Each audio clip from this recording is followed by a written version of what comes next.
сите земји од Западниот Балкан имаат уникатна можност да постигнат значителен напредок на европскиот пат. Ова е потврдено од високиот представник господјата Монгерини, кога таа рече дека од 2018 ќе биде суштинска година да се консолидира и да се воспостави европската интеграција. Тоа ќе биде важен резултат не само за регионот, туку и за цела Европа.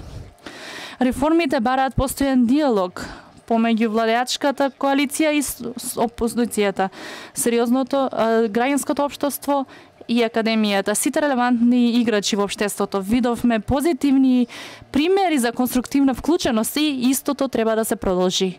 Се радуваме на враќањето на опозицијата на пленарните седници во собранието за тие да можат да започнат активно и конструктивно да придонесуваат кон европската агенда и прашањата кои што се дел од неа.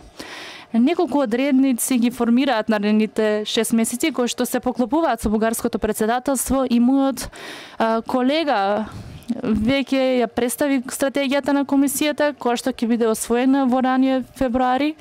Ќе бидат објавени извештаите за земјите во април и ова ќе биде проследено со самитот за Западен Балкан на ЕУ во мај, првиот по 15 години, а потоа ќе имаме усвојување на заклучоците на Советот за проширувањето во јуни.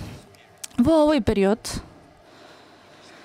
она што се очекува е не само исполнување на очекувањата, не само усвојување и прилагодување на легислативата, туку и да се доставуваат допирливи резултати и да се создадат видливи и непроменливи промени, вклучувајќи ја промената на однесувањето. Напредокот ќе биде измерен според имплементацијата на договорот од пржиноитните реформски приоритети, како и добрососедските односи со соседите. Собранието има клучна улога во европската агенда и во држање на отчетноста на владата. Уште поважно е да се осигура инклузивност на дебатите, транспарентност и предвидливост на работата.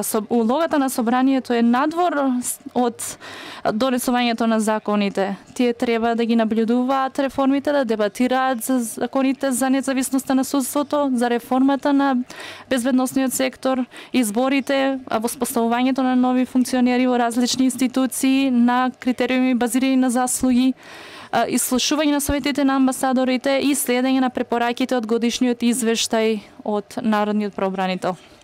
Потребни се промени не само за земјата и нејзините граѓани, туку и за целиот регион и за поширока Европа, бидејќи континентот се соочува со истите предизвици. Затоа ние остануваме партнери во тоа да ве поддржиме, да ја соберете потребната сила и да ги искористите можностите.